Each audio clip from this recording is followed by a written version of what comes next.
I haven't planned anything for this video. I'm just going to click around and show you roughly what the process would be when I'm sourcing, when I'm reviewing leads. What am I looking for? How am I reading the graph? What sort of signs am I looking out for when the product is good? What sort of signs make the product bad? Let's jump straight into an obvious brand that loads and loads of VAs go for. Personally, I wouldn't recommend sourcing this brand because so many VAs go for it. So many people like to source this brand. But let's just dive into a Jellycat product. Okay, so if you are new to Amazon FBA, we recommend SellerAmp SaaS and Keepa in conjunction, so the two together. You can see I always keep SellerAmp on the left-hand side of my screen. That's because if it's on the right-hand side, I have other Chrome extensions that do like coupons, cashback, and things like that, and they pop up and they block the screen. So that's why I keep it to the left. When you go down onto the page down here, you're going to see the Keepa chart.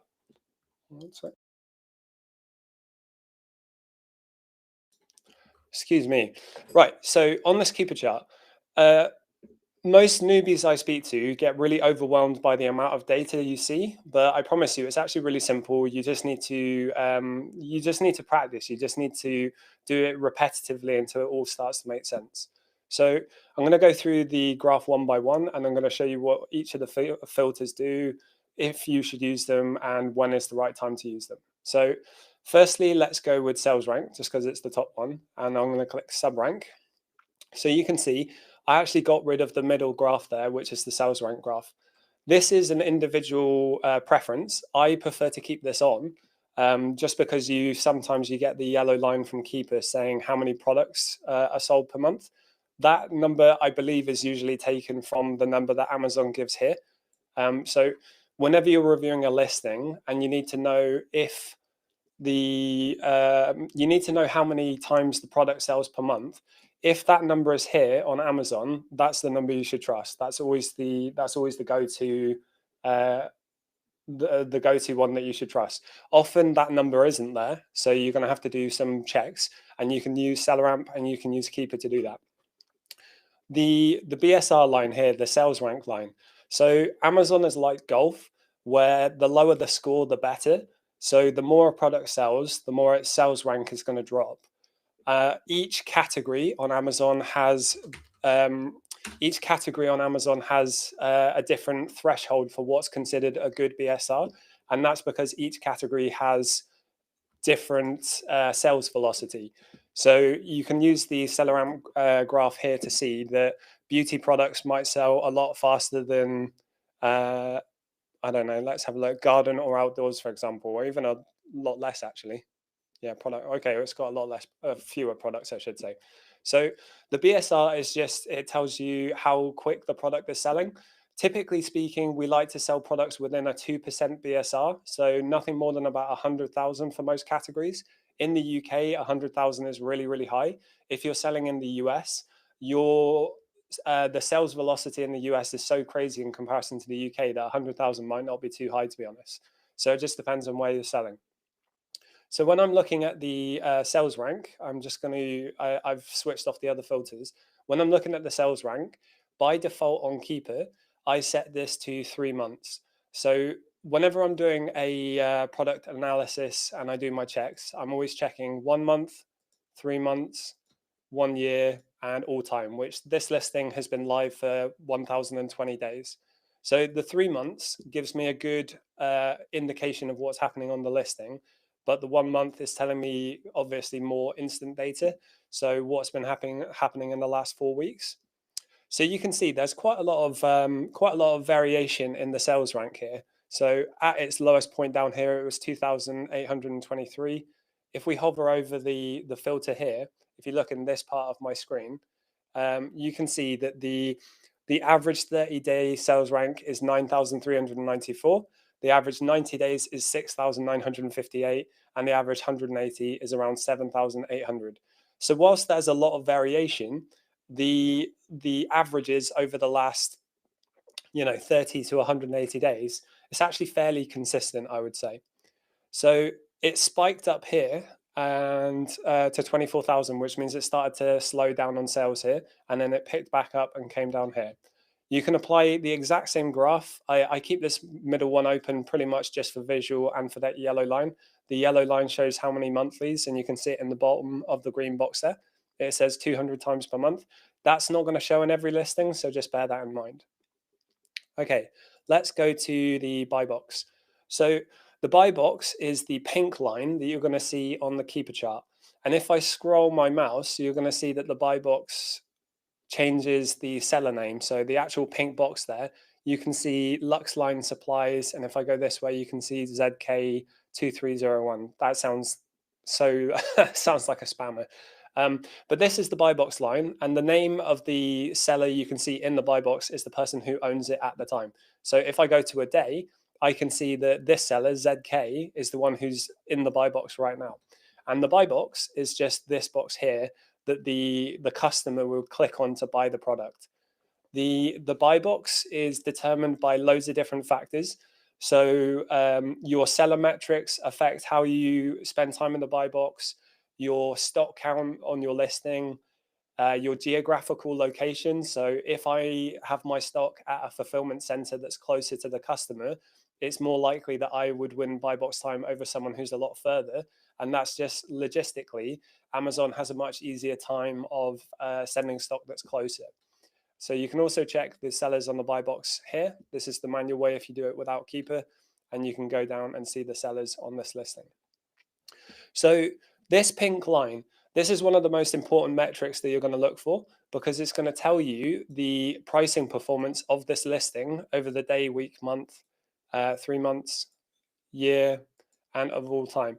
And you can see that from the day we're in now all the way to the end, this product's price stability is actually not bad. It's not like crazy drastic. It peaked here. So if I click and move across, I can actually zoom into the graph, and I'm going to do that one more time. You can see that the price peaked to £90 for a plushie toy, which is absolutely insane. I'm not sure why, but it only peaked for a short period of time. So if I just click this, by the way, if you zoom in to review a chart closer, you can just double click and it zooms straight back out. Okay, so you can see that the buy box actually disappeared here. The buy box went away, the pink line went away. In order to find out why, I'm going to have to add some more filters and do a bit more search into it. But for the time being, this pink line is what you need to be checking. When I'm reviewing a lead, what I want to see is, let's say, okay, so my seller amp settings say I need to buy this for £27.90 to get it with a 20% ROI. So the product is selling for $46.95 at this ROI price point. And if I go here, that's because that's the price at the moment. But if I go back even a little bit, it goes to £60 here. So if I put 60 in there, and that brings it to 51. The reason the buy box line is important is because when I'm doing my analysis, not only do I want to try and figure out what the price is going to sell at by the time it goes live on Amazon, but I also want to make sure that if the price does drop, am I still going to make a profit, or am I going to be at a loss? And every time you're looking at a listing where when the price drops, you have the potential to lose money, that adds more risk. And I would say you need to add extra caution. You need to do more analysis just to make sure it's not going to happen. Okay, so we're going to get rid of the buy box line and we're going to do the new seller line. So the new and FBA line here. So these lines are as important. I would keep these on. I don't pay as much attention to these as I do the buy box line, because at the end of the day, you are competing against the seller in the buy box. And you've also got FBM. So if you're really new, FBA is fulfillment by Amazon. So we have sent our stock to Amazon's fulfillment center, and they're going to handle all of the shipping and the customer service. FBM is fulfilled by merchant, where you might send the stock from your house rather than to Amazon. So you might send it directly to the customer. You might send it to your prep center, who sends it directly to the customer. FBM basically means fulfilled by merchant. You are shipping the product to the customer. So it used to be that FBA would always dominate the buy box over FBM.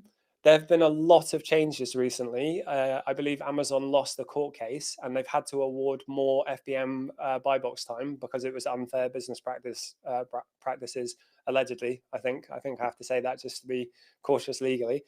So it used to be that FBA would always trump FBM. What we're actually seeing a lot lately FBM is controlling more share of the buy box than it used to. It's not dominating. FBA is still dominating it, but FBM is making more of a comeback, let's say. Okay, so if I just switch all of these on, this is how my Keepa graph would look, which in the beginning, I've spoken to enough people by now to know that in the beginning, this is really, really overwhelming for a lot of people. There's a lot of data. But when you just break it down by one, it's actually fairly simple. It just requires a lot of practice. Okay, so let's add these back on. So I can see that the new seller price is roughly aligned to where the buy box price is, and the sales rank graph here is telling me a story of what's happening over the last year on this listing. Okay, so let's look at the offer count. So on the offer count, I'm going to go to the entire history of the listing. By the way, if you have any questions, throw them in the chat. Do let me know. If you get confused by any points, let me know. I've got a bit of a cough at the moment, so if I mute myself for a sec, just give me one moment. Okay. All right. So on this offer count, on Amazon, the amount of offers on the listing is the amount of sellers on the listing. So that could be Amazon themselves, it could be third-party sellers like you and I as FBA sellers, or it could be FBM sellers. This listing is a really good example of why I wanted to tell you that Jellycat might not be the best products to buy all the time, and that's because it's competitive. Although I say that this product listing has a fairly stable buy price, so it's not too bad. But what's going on here is the offer count down here is 6 sellers, so there's 6 sellers on the listing. Ooh. And if I go up to here, it goes all the way up to 58 sellers. So what's happened here is it's very likely that this product has come on offer, it's become profitable, and loads of people have found it and started selling it on this listing. It could also mean when there's huge spikes like this, if there's historically on the listing not that many spikes, then there is a potential that the offer or the offer has gone live in a public lead group, or loads of virtual assistants have found it, or just in general the lead itself was really easy to find and therefore loads of people jumped on it. So you just got to be careful when you find products that have high competition like this. Just make sure you do your due diligence and make sure that where the price drops, you want to still be making a profit on that or breaking even. Okay, so if I click from here where there's one seller on this listing to this bit here, so you can see the sellers have gone from 9 here all the way up to 60 here. And what always happens when you see a spiking offer count, this is a simple game of supply and demand. So you can see on the market here that the product was selling for about, what is that, 53.48. It's jumping up to about, well, let's say £53, right? When there is far more supply than there is demand, naturally the sellers on the listing are going to be dropping their prices to compete with each other. This is one of the challenging elements of Amazon as a business model when you do arbitrage or wholesale. When a lot of supply increases, you often see a correlation with the drop in price. So you can see up here, it was £53. And then as the offer count rose, so as the amount of sellers came onto the listing, that offer count went from 53, or sorry, the buy price went from 53 all the way down to 38. And then it finished off about 37.80. So you can tell, like, if you were buying your product here and it was £53, you would be making a 34% ROI, 18% profit margin, and just under £10 profit. Okay, this one here, where the price goes down to 37.80, we can just see. Okay, so this is where the tricky part comes in. If you're buying a product that has a high competition and the price is going to drop, when it drops to that point, you can see that I'm actually making a 65p loss here. This is where a lot of people struggle with Amazon because they buy leads that are far too competitive. They end up bricking. They either break even on their price or they lose money, and then they think the business model is dead. That's not the case. You just have to be very careful with where you're getting your leads. I was actually speaking to someone yesterday who was telling me that they've been doing online arbitrage for almost a couple of weeks now. They have not been successful whatsoever, but they're only getting leads from servers, communities that sell public leads. And you'd be amazed how many people I speak to who aren't aware of this. But when you are giving leads out to the public, obviously, if there's hundreds to thousands of people looking at those leads, the competition is going to be incredibly high. So, generally speaking, if the lead goes public, you don't want to buy it. So, I actually know people who pay for servers so they can see leads just so they know what not to buy. If the lead goes available in the server, they know it's going to tank, so they don't bother. Okay, so one of the things I wanted to discuss on this call today was what happens when a listing is a potential IP. So I've never actually realized before that Jellycat has a potential IP, but it does look like it here. So when we're looking for IP risk on the product, we are looking for the alerts panel here in SellerAmp SaaS. This will tell us if there's an IP concern. And we're looking at the offer count chart down here. When you're doing that, it's always a good idea to check the listing as it's been in the entire history of the listing, and that's because uh, brands who are pre-existing, you'll often find that they IP periodically. It might be seasonally, it might be once a year. It could be that they hardgate the listing, which means they shut down the listing and they don't allow other sellers to sell on the platform. The way you can tell that in the offer count is let me show you this one. Right. So here, the seller count here goes from 72 all the way down to 27 there. Does that look like an IP risk to you?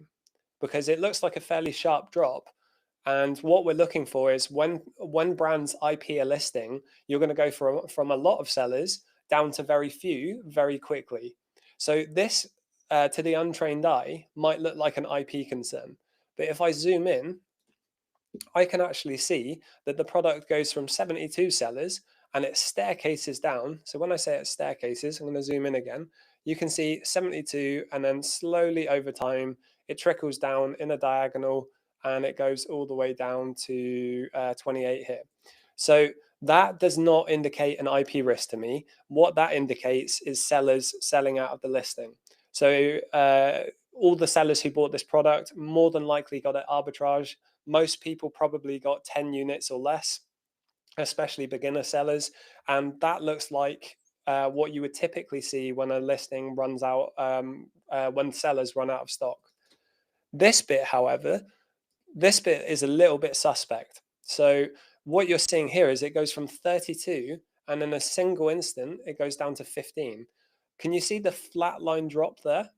That flat line drop is more of a concern to me of an IP, because the seller count in a single moment, if I zoom in even further, the seller count has gone from 32 to 15 in a single instance. There's no staircase that's flowing naturally. It's just a flat drop. So again, I've never noticed this on a Jellycat before because I don't sell them too often, but that is a potential IP concern. Now, obviously, this listing's very old, and this was a long time ago in the listing. This was on the 19th of May, and we don't see any IP concerns since then. So would I be concerned about that for this listing? Probably not. I would still give this a go. And if you're buying from a reputable retailer or a wholesaler, if you get IP'd, you can give them the invoice and it will clear the score.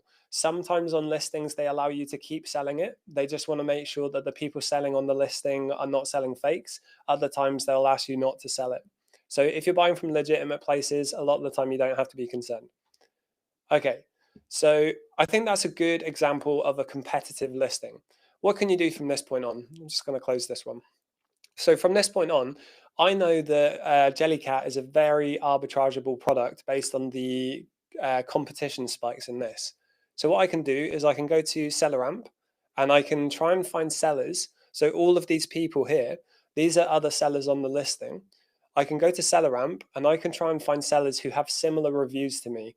So if you're a brand new seller, you want to look for sellers between, let's say, 50 and 500 reviews.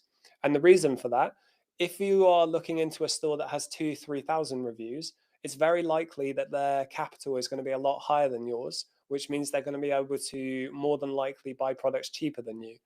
Um, so for this one, for example, I'm just going to middle click my mouse and open that one. That's 56. They've not got good reviews. 797, 517. Okay, so it's just a couple there. Okay, so I'm going to close that one. So now I'm on this seller's storefront. So 10 Gen. So I can see this seller's storefront by brand. And what I can do is I can see that they've got 4 Jellycat products. Now I've reviewed that Jellycat lead, I can go through their other ones. And to me, that makes it very obvious that when this product goes on stock, Jellycat as a brand go on stock, and this seller more than likely gets those deals. What I can do from there is I can see the estimated sales per month, the BSR of each listing, how much I'd need to buy the product for based on my seller amp settings. So if you're VAT registered, if you have a prep center, and if you have certain inbound shipping costs, you add all of that to seller amp, and then it will tell you how much you need to buy this product for in order to get your minimum ROI target, which on these settings is 20% for me. I can go down these listings, and then I can hit this Google button here, which is just this one here, and I can start searching Google for this product. So you can see that this one is £15, and it says I'd need to get it for £13.82. There's a really strong chance, maybe not directly from Jellycat, but from retailers, there's a very strong chance that I can get coupons, cashback, discount gift cards. There's a very strong chance that I can get coupons and stuff to bring that price down. So when you're doing your sourcing, whilst £15 is not the price you're looking for, it's worth exploring because it's there's a very high chance that you can actually find it for that price. So I'm not going to do Jellycat. I'm going to look at some other ones. Let's look at Clinique. That's a very popular brand. Okay, so this one sells 700 times a month. I need to get it for 1871. When I'm looking for my products, everyone has different prerequisites for what they want to sell. Most people would say aim for 30 sales per month plus. For me, I like products that sell 50 times per month at least, but 30 is a good range. If you're going to sell products that have fewer than 30 sales, just make sure the ROI is much higher, so it's worth the additional risk. And what I can do is I can click this Amazon button over here, and I can go to the listing. This is the other seller's storefront, which we can check in a sec. So from this one, I can see that Amazon themselves are saying that this sells 700 times a month. That's really good. I can see it's a variation listing. So there's 2 aroma types here, and there are 4 different sizes. So you got 25 ml, 25 ml pack of 2, 45, and 100. A lot of people, when they're searching fragrances, especially if they're working with VAs, they make mistakes. They do mismatches, and that's often based on the price and the size. So you just got to bear in mind that those are really important things to look out for. Okay, so Seller Amp used to have a variation check. So if I scroll down, I don't know if I've got it. Yes, I do. So you can see the variations of this listing on Seller Amp. And if I click check, it used to tell you as a percentage of reviews what the variation you're looking at would sell on average. For some reason, this hasn't been working for a long time. So I don't know if anyone has a connection at Seller Amp to ask what's going on there, but that hasn't been working for a while. So when you find a variation listing, you can actually check this by going down to Keepa. This is the graph we saw earlier. Let's have a look at the listings history overall time. So this is actually a much older listing. Okay, so I thought Clinique was one of the brands that had hard gated recently. That's quite interesting. Does anyone in the comments, does anyone know if Clinique is blocked at this point? Because this doesn't look like it is to me. There's no flat line drop offs. There's no indications that there's an IP risk. It did jump a little bit there. Let's have a look at this bit here. No, okay, not a sudden flat. So yeah, okay, interesting. I thought Clinique was a brand that you're not meant to sell, but that doesn't seem to be any issue of this specific listing. That's another thing that's worth mentioning. If you see an IP alert here, a lot of the times a brand at some point in history has sent out an IP violation on a specific listing. But then if you look through the other products in the brand, you'll find they seem fine. There's no concerns. And that's because brands can be quite protective of some listings, but not others. So even if you see an IP violation up here, it doesn't specifically mean that you can't sell it. You just have to get good at checking the other products in the brand. Okay, so back to what I was originally saying. So this is a variation listing. So what I can do is I can come down to my Keepa chart here and I can click variations here.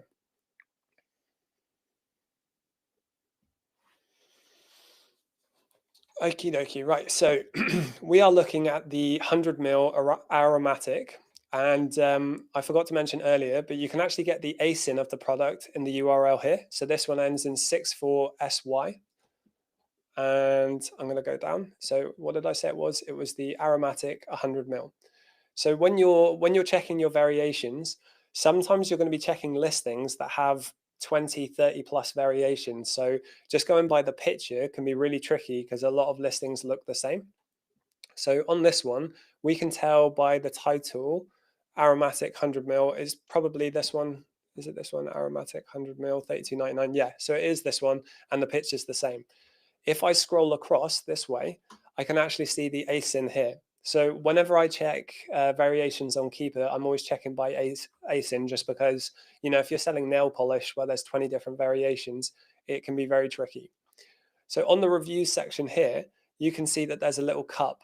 That means that this product is getting the most reviews out of all the variations on this listing. So on Amazon, typically speaking, around 100 sales equates to 1 review. That's not definite. That's just the rough average. And you'll notice as a seller, if you're using something like Sage Mailer, you'll notice that every 100 sales is usually when you get a review. So from Keepa, I can see that this is getting 83.16% of the reviews on the listing.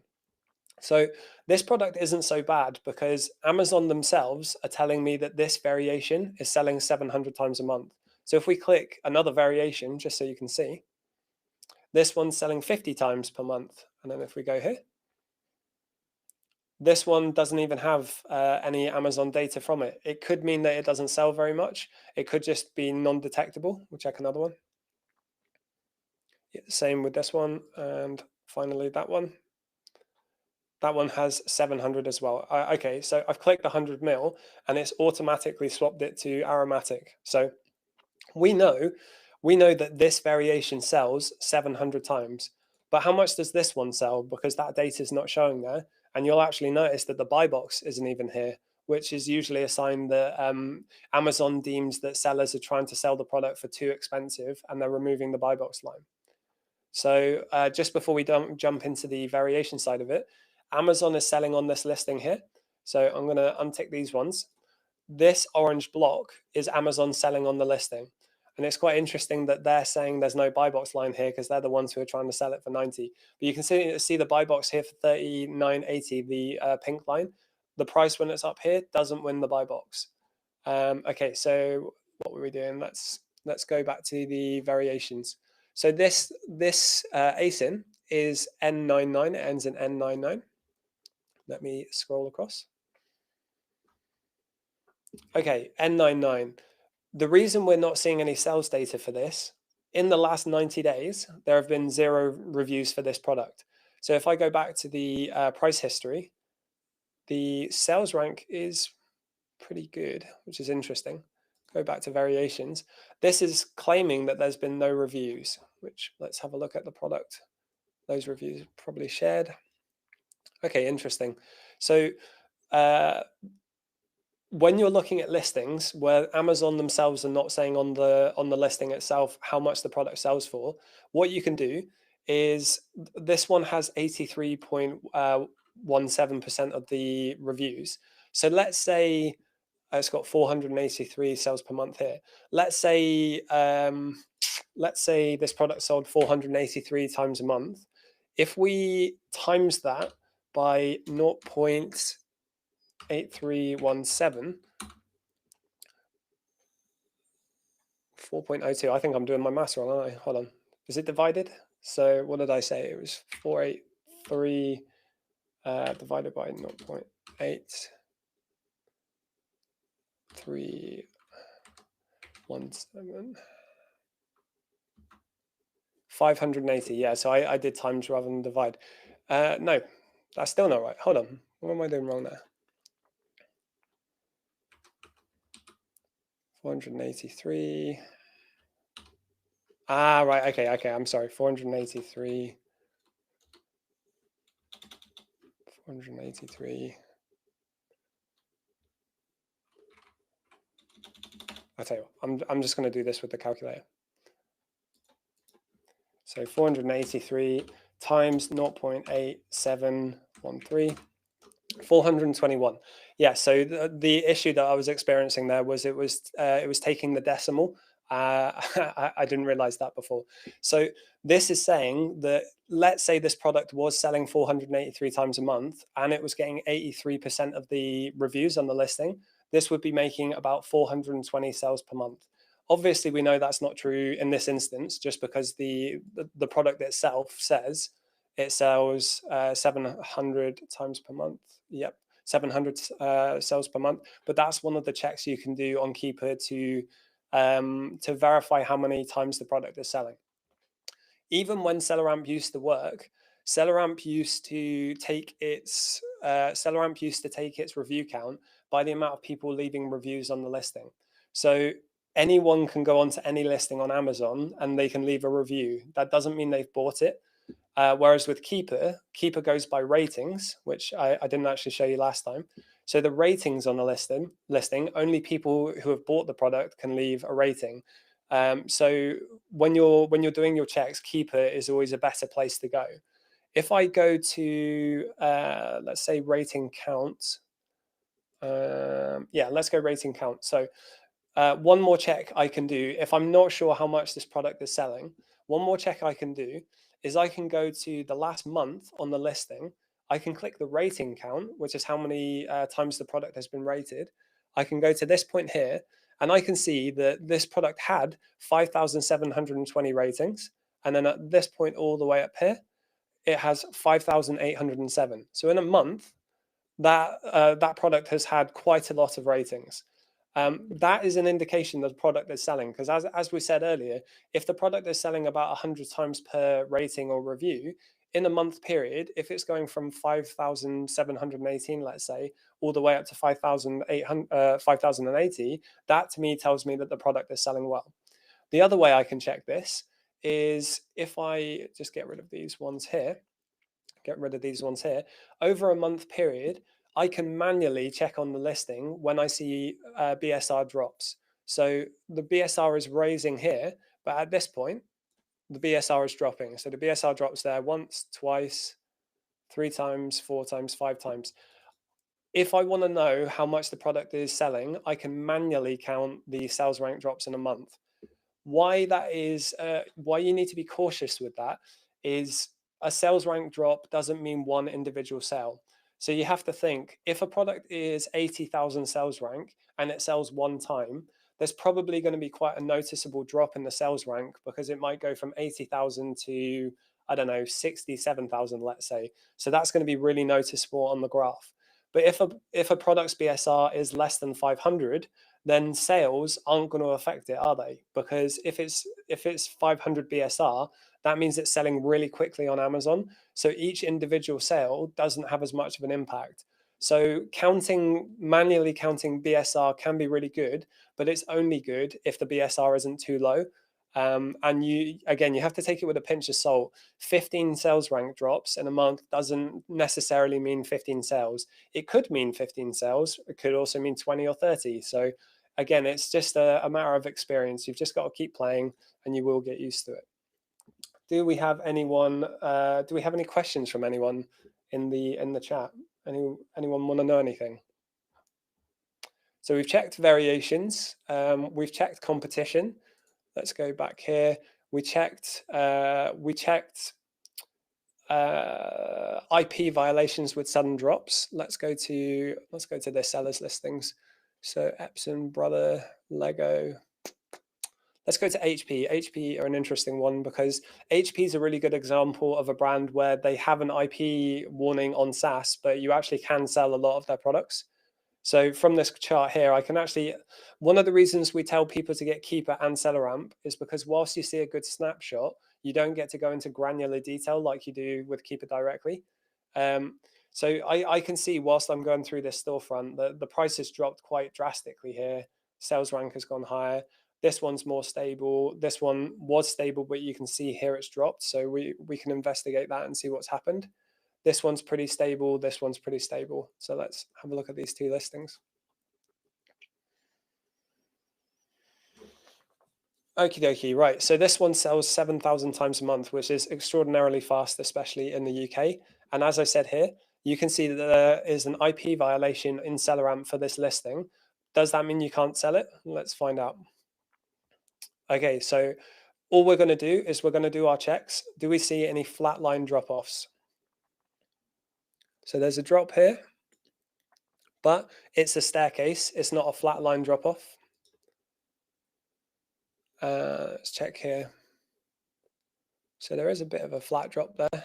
So it goes from 138 to 103. That's possibly concerning.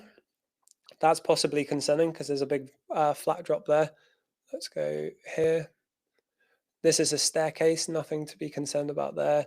You got a bit of a flat drop here from 82 to 41. Let's have a look at that one. Okay, so you got 83 down to 53, down to 41. So there's possible concerns on this listing. There haven't been, in the last year, there's been zero concern. So for me personally, if I could find this product that was profitable, I would have to buy it for £19 to be profitable. So if I click this one, to get it 20% ROI, this sells 7,000 times a month. So in the last year, there's been zero sign of IPs. If you try to add it into Amazon Seller Central, and you can, then that is a really, really, really good product. If you can get that for £3 profit per unit and it sells 7,000 times a month, that's a product that you could go very deep on if Amazon share the buy box, which we'll get into now. So you can see on the graph here that the graph is orange. This is Amazon on the listing. And if I go down on SellerAmp, I can see the buy box analysis from SellerAmp. So over the last 30 days, this has been the buy box share. And whilst Amazon is dominating 31% of the buy box, they are still sharing it, especially in the last month. It was a little bit more. In the last 3 months, they took, got terrible eyesight, 69%. So from a 3 month to a 1 month period, Amazon went from taking, 2/3 of the buy box down to a third.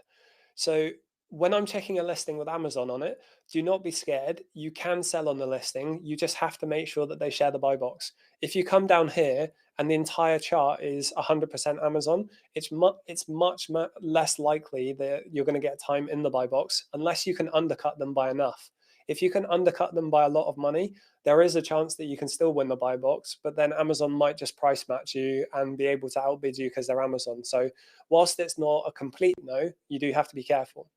Another way you can check is if I go to the last month, I can see that it says Amazon here, but if I scroll, you see that pink box and how the names are changing on it.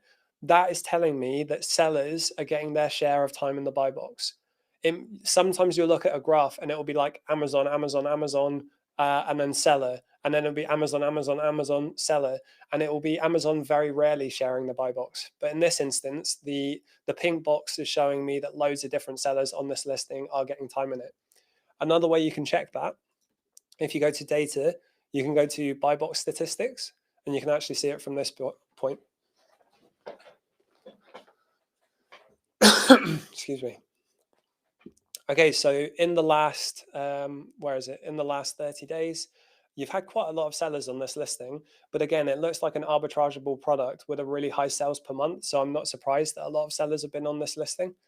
And what I can do, I can see that here, Amazon have sold 31%, or Amazon have dominated 31% of the buy box. These sellers are the rest of the share. And these ones here, whilst it is also important to check, this is just going to be dictated by price. So if you can stay competitively priced, then you will get your share, it looks like on this listing. If I go to 90 days, you can see that 2/3 share, 69%, just above that, has gone to Amazon, and the share has been more equally spread between these guys. So Global Tech got 5% here, whereas in the 30-day, they got 7% in the last month.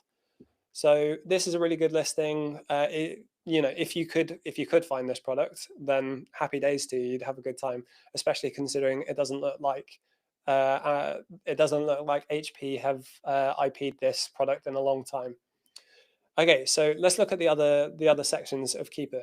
So you've got the price history here. You can track products here.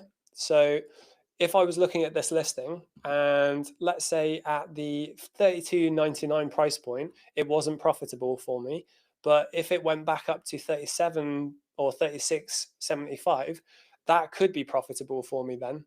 So what I could do is I could come into the Keepa chart here and I could say when the price goes back to £37 or more, you send me an email. So when I know that the price has gone back up, Keepa will send me an email and let me know. A lot of really, really big Amazon sellers run their entire business through Telegram pings, emails, all set up through Keepa tracking. It's also very good for Amazon to Amazon sales. I can come onto this section here. If I go back to tracker, so yeah, you can set it when Amazon has their price, when the buy box price is there, when the new seller and the used.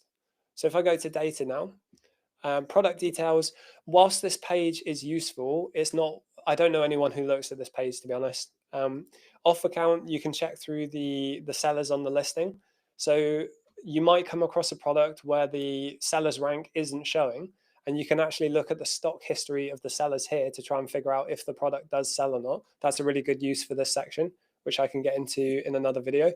Whilst I'm going through this section here, I tend to tick this off because I'm not looking at used, and I tend to tick FBA only. And the reason for that is because a lot of FBM sellers will sell multi-channel fulfillment. So let's say I was selling on Amazon, on eBay, and Shopify. If I make a sale on Shopify and I've got an FBM listing on Amazon, Amazon will register that, or Keepa will register that as a sale, but the sale hasn't come from Amazon themselves. So that's why I always keep FBM unticked and only FBA showing. And from this section here, I can see how much stock how much stock it says they have, how many sales it says they've had on the listing. You just have to bear in mind that when you're looking at the stock levels, let me try and find an example for you. Okay, I've got one here. Okay, so let's go back to the top. Right, so you can see from this seller, which is Amazon, if I click and zoom in here, you can do the exact same zoom. They had 1,000 stock in, and then they went down to 10 in a single instance. So Keepa often will register that as 1,000 sales, but that isn't 1,000 sales. It's much more likely that Amazon sent their stock to a different fulfillment center, and that's registered by Keepa as a sale. Okay, so the reason I wanted to show you this, if you don't know the BSR on a listing and you want to see how much that listing is selling, if I just go down, what I'm looking for on this listing is the same staircase I see on the off account when I'm looking at IP violations. So you can see that this person had 12 stock, then it went to 11, then it went to 10, then it went to 9. So that staircase is an indication of product sales. When it's a flatline drop, it's much more likely that Amazon are just moving the stock from one fulfillment center to another. So that's actually the only example from this seller list I could see that was worth it in the last 90 days, but you can check the last 180 if you wanted. Oh, and also you can also include historical sellers, which I forgot to tap that one. So yeah, you can go down this listing and you can see how many of these sellers are staircasing down, which this is the same guy. Let's keep going. That's more of a sudden drop off, so I wouldn't be concerned about that. Again, that's quite a sporadic. You can't really tell much from that. This one, there you go. So 4 down to 3, down to 2, and then down to 1 or 0. Okay, I think that was everything I wanted to cover in today's video. I think we covered IP violations. Didn't have any questions for today, but that's okay. I planned this video very last minute. If you noticed, I've not been feeling too well this week, so apologies. I was coughing a lot at the start of the call. If you have any questions related to Keepa Product Finder, if you want to build your Amazon business, if you need help growing, or you just want to join an amazing community, you can click the links in the bio. Other than that, have a really good day, everyone. And if you did join in, thank you for joining. We'll see you next time.